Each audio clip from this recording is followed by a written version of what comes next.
미라클 모닝 애청자 여러분, 안녕하십니까? 사람은 정말 티 없이 맑은 모습으로 태어납니다. 저도 손녀딸이 있는데 요즘에 얼마나 귀여운지 모릅니다. 정말 티 없이 맑은 모습입니다. 어린아이였을 때 주어진 환경과 부모의 역할에 따라서 이 아이의 모습은 그렇게 티 없이 맑은 모습으로 자라가느냐, 그렇지 않느냐가 결정됩니다. 그런데 여러분, 이것을 아십니까? 바로 사람은 태어날 때부터 그 본성이, 죄성이 있게 태어난다는 것입니다. 다윗은 시편 51편 5절에서 이렇게 말했습니다. 보소서, 내가 불법 가운데서 형성되었으며 내 어머니가 죄 가운데서 나를 수태하였나이다. 그러니까 태어나서 보니까 이 세상이 너무 악해서, 주위 사람들이 너무 악해서 내가 죄성이 생긴 것이 아니라 바로 태어날 때부터 나는 죄성을 가지고 태어났다는 사실입니다. 사람들을 볼 때 보통 세 가지 환경 속에서 자라나는 아이들이 있습니다. 첫째로는 기독교적 분위기, 환경 속에서 자라나는 아이들이 있습니다. 어렸을 때부터 어떤 것을 자주 접하느냐에 따라서 아이들은 달라집니다. 어떤 아이는 어렸을 때부터 하나님의 말씀과 그리고 교회와 주변에 예수님을 믿는 친구들 사이에서 자라납니다. 정말 순수하게 자라납니다. 그렇게 자라다가 어느 날 자기가 죄인이라는 것을 인식하였을 때 바로 하나님 앞에 죄를 회개하고 예수님을 구주로 영접하게 되면 그때부터 정말 믿음이 아름답게 성장하고 성숙해 가는 것을 볼 수가 있습니다. 어렸을 때부터 주일학교에서 듣는 하나님의 말씀 때문에 창조론을 믿고, 그리고 하나님의 절대 능력을 믿고, 성경 말씀을 믿고, 그 믿음 안에서 아이는 자라갑니다. 그래서 아이들이 말씀을 접함으로 도덕적으로 순결한 모습 속에서 자라가려고 노력을 하고 그렇게 변화되어 가는 것입니다. 두 번째는 믿음은 없지만 도덕적인 분위기 안에서 자라가는 아이들이 있습니다. 그런 아이들, 그런 집안 정말 많습니다. 정말로 예수님은 안 믿는데 정말 인격적으로, 성품적으로 존경이 가는 그런 분들이 얼마든지 찾아볼 수가 있습니다. 세 번째는 비도덕적 환경 속에서 자라나는 아이들이 있습니다. 어렸을 때부터 내버려지고 내팽겨쳐진 아이들, 복음도 모르고 교회도 모르고 그리고 부모조차도 내버려진 아이들, 그런 아이들이 그런 환경 속에서 자라가다 보니 이 아이들의 인생이 정말로 불우함 속에서 불법한 죄악의 환경 가운데서 자라가기 때문에 이 아이들의 인생을 볼 때 정말로 굴곡진 것이 너무나 많습니다. 우리 주변에는 이런 아이들, 이런 청소년들이 너무나 많습니다. 어렸을 때부터 듣고 보는 것이 바로 죄악스러운 것들을 많이 접합니다. 그러다 보니까 초등학생인데도 성적인 것에 눈이 밝아서 그런 난잡한 생활을 하는 아이들이 있는가 하면, 또 중고등학교 시절 때 여러 가지 죄악에 노출되어서 참 가슴 아픈 모습들을 갖고 살아가는 청소년들도 굉장히 많습니다. 결국 그렇게 성적인 노출 속에서 또 방조함 속에서 자라가다 보면 이 아이들은 그런 것에 눈이 밝아지고 그런 것에 죄성이 더 확장되어서 아주 정말 사회적으로 지탄의 대상이 되는 정말 끔찍한 일을 저지르며 살아가는 그런 청소년들이 있습니다. 그런 것이 죄인지도 모르고 살아가는 것이겠지요. 이것은 정말 간단한 문제가 아닙니다. 정말 심각한 문제입니다. 최근에 몇 달 사이에 N번방 사건에 연루된 청년들, 그리고 세계 최대 아동 성착취 사이트를 운영하다가 발각되어서 미국으로부터 범죄인 인도 요구 요청을 받았던 한 청년이 있었습니다. 이런 청년들이 자기보다도 한참 동생뻘인 아이들, 어린 아이들을 성착취 대상으로 놀이객감으로 삼고 돈벌이감으로 삼아서 성착취를 했던 아주 악한 일을 저지른 청년들이 있었습니다. 그렇게 성적 학대와 착취를 당한 아이들은 평생 씻을 수 없는 상처가 아니겠습니까? 아픔이 아니겠습니까? 도대체 이런 일들이 왜 일어나는가 하는 것입니다. 그냥 지나쳐버릴 문제가 아닙니다. 이것은 그런 환경 속에 쌓여 있었기 때문에 이 아이들이 그런 범죄를 저지르는 것입니다. 왜 차별금지법을 반대하고 동성애자들을 비호하는 법안을 반대하는지 아십니까? 이 법안을 만든 사람들, 또 이 차별금지법을 지지하는 사람들이 있는데, 만약에 이 법이 통과가 된다면 그 다음에 벌어지는 성적인 범죄는 아주 눈앞에 다 펼쳐집니다. 미국 같은 경우는 이제는 소아성애자들과의 전쟁을 벌이고 있다고 합니다. 어린아이를 성적 착취 대상으로 삼고 움직이고 있는 것입니다. 여기에 연루된 유명한 사람들이 엄청 많다네요. 그것이 성적 범죄를 저지르는 사람들의 순서입니다. 이것에 대해서는 제가 다음에 더 자세하게 다루려고 합니다. 이런 사람들이 나중에는 땅을 치고 후회할 날이 있겠지만 이 땅이 더럽혀지고 있고 이것이 그 도시를, 나라를 멸망시킬 근본 원인이라는 것이 성경의 지적입니다. 소돔과 고모라 성이 그렇게 멸망했습니다. 사랑하는 성도 여러분, 애청자 여러분, 우리 그리스도인들은 도덕적으로 순결한 내면을 가지고 살아가야 합니다. 그런데 정도의 차이는 있겠지만 그렇지 못할 때가 있습니다. 그래서 오늘은 그런 도덕적 순결함이 내 안에 자리 잡지 않으면 내적인 것에 어떤 모습이 들어있는지를 살펴보겠습니다.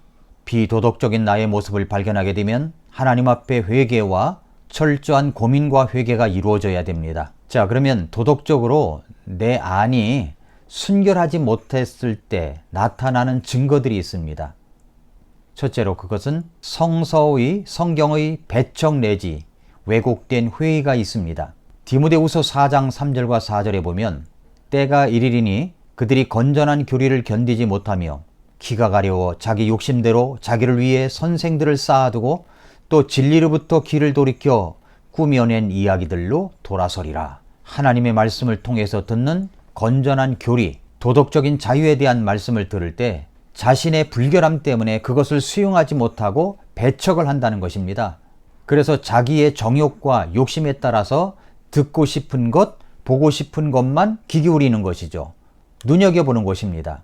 그래서 그런 종류의 주변에 선생들을 많이 두고 자기를 가르쳐주는, 자기 쾌락을 채워주는 그런 대상들을 많이 두고 거기에만 귀를 기울이고 거기에만 집중한다는 것입니다. 이런 사람은 대표적으로 성경을 배척합니다. 두 번째는 사고방식과 생활 태도의 불안정스러운 모습이 있습니다. 도덕적인 일정한 수준 이하의 사람들은 정말로 그 사고가 불결합니다. 우리나라에도 한번 보십시오. N번방 사건 한번 보십시오. 세계 최대의 아동 성착취 사이트를 만들어 놓고 운영하는 아이들을 한번 보십시오. 양심의 가책이 없습니다. 그 어린 것들을 두고서 성착취 대상으로 삼고 그것을 사람들에게 보여주고 그것을 보는 사람이 있고 그것을 돈을 내고 또 탐닉하는 사람들이 있다는 것입니다. 왜 그럴까요? 왜곡된 사고방식이 쌓이다 보니까 생활 태도가 모두 안정되지 못하고 그 불안한 마음을 달래기 위해서 또 쾌락적인 요소를 찾고 또 찾는 것입니다. 그렇게 하다가 결국 파멸의 길로 가게 되는 것입니다. 야고보서 1장 8절에서 두 마음을 품은 사람은 자기의 모든 길에서 안정이 없느니라 라고 했습니다.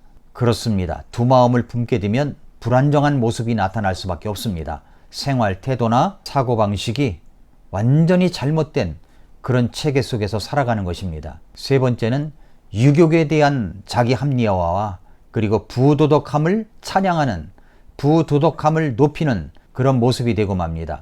사람은 본래 죄성이 있어서 유욕으로 향하려고 하는 본성이 있습니다. 정상적인 환경과 테두리 안에서가 아니라 드러내놓을 수 없는, 얼굴을 감춰야만 하는 유욕의 발산을 저지르는 사람들이 있습니다. 그것이 계속되고 습관이 되다 보면 이제 자기 합리화를 시도합니다. 남들도 다 하는데 뭐 이 정도야 괜찮지. 그리고 육신의 죄성의 정욕에 따라 저지르는 끔찍한 만행들을 칭찬합니다. 찬양합니다. 그런 사람들끼리 모이면 아무렇지도 않게 못된 짓을 합니다. 서로 격려를 합니다. 성경 로마서 1장 32절에 보면 그들이 이런 일들을 행하는 자들은 죽어야 마땅하다는 하나님의 심판을 알고도 같은 일을 행할 뿐 아니라 그런 일을 행하는 자들을 기뻐하느니라 라고 했습니다. 이런 도덕적인 아주 타락한 모습이 생겨납니다. 네 번째는 철학적인 신학적인 궤변을 늘어놓습니다. 자기 죄성과 정욕으로 인한 범죄를 합리화시키기 위해서 철학을 가미시키고 또 심지어는 신학적인 논리도 만들어냅니다. 기가 막힌 일입니다. 디모데전서 6장 4절 5절에서 그는 교만하여 아무것도 알지 못하고 오히려 논쟁과 말다툼을 좋아하는 자니라. 이로써 시기와 다툼과 욕설과 악한 추측이 생기며 또 마음이 부패하고 진리가 없어 이득이 하나님을 따르는 것이라고 생각하는 사람들의 비뚤어진 언쟁이 생기나니 너는 그런 자들로부터 떠나라 말씀을 했습니다. 이런 철학적인 신학적인 궤변가들 우리 주변에 너무나 많습니다. 그런 사람들이 또 방송에 버젓이 나옵니다. 다섯 번째, 깊이가 없는 일시적인 종교적 총성이 있을 수 있습니다. 마태복음 23장 27절에서 서기관들과 바리새인들 위선자들아 너희에게 화가 있을지어다. 너희는 마치 회칠한 돌무덤 같도다. 그것은 겉으로는 참으로 아름답게 보이나 속에는 죽은 사람의 뼈와 모든 부정한 것으로 가득하도다 라고 했습니다. 그렇습니다. 이런 바리새인들 위선자들은 교회에서 자기 목적을 달성하기 위해서 교회 출석을 하고 봉사를 하고 합니다. 주차 봉사를 합니다. 선거 때가 되면 대형 교회에 나타나서 주차봉을 잡고 그렇게 헌신하는 사람들처럼 보이게 합니다. 자기의 목적만 달성되면 교회를 나가 교회 출석하지도 않고 자기의 담임 목사님 말도 듣지 아니하고 그리고 신앙이 없는 모습으로 나아가는 사람들 있지 않습니까? 비도덕적인 사람들입니다. 정말 이런 사람들이 구원받았는지 저는 의심스럽습니다. 이런 교회를 이용하는 사기꾼 같은 사람들이 우리가 찾아보면 얼마든지 있습니다. 여섯 번째, 부도덕한 언어와 제스처입니다. 베드로후서 2장 13절부터 14절에서 대낮에 방탕하는 것을 낙으로 여김으로 불의의 대가를 받으리라. 그들이 너희와 함께 잔치를 할 때에 자기들의 속임수로 즐기니 그들은 점과 흠이요 또 간음으로 가득한 눈을 가지고 죄를 그칠 줄 모르며 불안정한 혼도를 속이니 그들은 곧 탐내는 습관으로 마음을 단련시킨 자들이요 저주받은 자식들이라 라고 했습니다. 저는 그래서 우리 그리스도인들이 어떤 영상이나 어떤 블로그에 댓글을 달 때, 신문기사에 댓글을 달 때 품격을 가지고 댓글을 달아야 된다고 생각합니다. 너무 저속한 언어를 쓰지 마십시오. 부도덕한 것입니다. 그것은 하나님이 원치 않는 것입니다. 품격 있는 언어를 쓰십시오.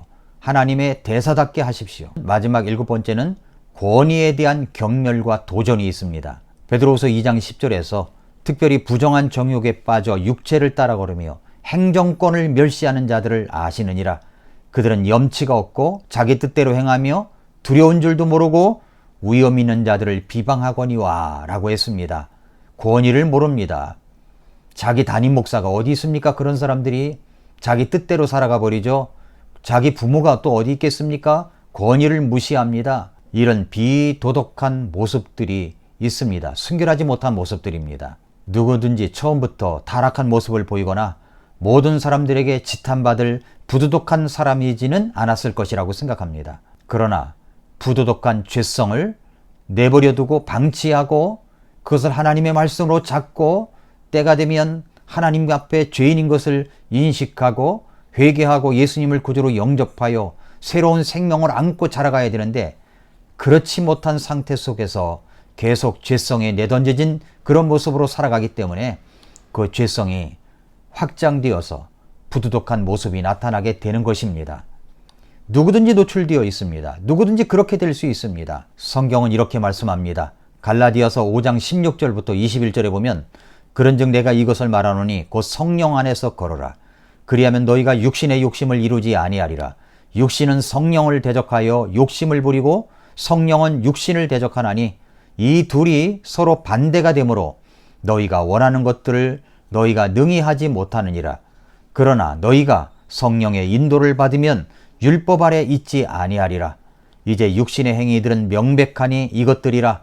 곧 간음과 음행과 부정함과 색욕과 우상숭배와 마술과 증오와 불화와 경쟁과 진노와 다툼과 폭동과 이단 파당과 시기와 살인과 술 취함과 흥청됨과 또 그와 같은 것들이라 라고 했습니다. 사랑하는 애청자 여러분, 육신의 욕심을 이루려고 하는 본성이 내 안에 숨겨져 있습니다. 언제 고개를 쳐들고 나타날지 모릅니다. 육적인 본성에 속한 사람이라면, 아직 구원받지 않은 사람들이라면 이 모든 것을 회개하고 내 죄를 용서하신 예수님을 구주로 영접을 하셔야 됩니다. 그러나 구원받은 우리들도 때로는 육신적인 모습으로, 때로는 성령 충만한 모습으로, 영에 속한 사람으로 왔다 갔다 할 수가 있습니다. 날마다 아침마다 하나님 말씀을 통해서 나를 다잡고 훈련하고 그 말씀을 내 속에 새기고 성령의 도우심으로 하나님 앞에 무릎 꿇어 기도함으로 내 내면을 다스려 갈 줄 알아야 합니다. 인간의 힘으로는 되지 않습니다. 바로 성령의 도우심으로 말미암아 우리는 우리의 인격을 성숙하게 성품을 아름답게 빚어갈 수가 있습니다. 하나님의 말씀의 능력과 성령님의 도우심으로 새 생명을 기반으로 한 새 성품과 새 생활의 역사가 계속될 수 있기를 바랍니다. 우리 안에서 역사하시는 예수 그리스도로 말미암아 우리는 변화될 수 있습니다. 아침마다 말씀을 읽고 말씀을 듣고 묵상하고 하나님 앞에 무릎 꿇어 하나님의 도우심을 바라며 기도하고 그렇게 하루를 출발할 때 아침마다 새로운 미라클 모닝을 열어가게 될 것입니다. 아침마다 새롭다. 오늘도 미라클 모닝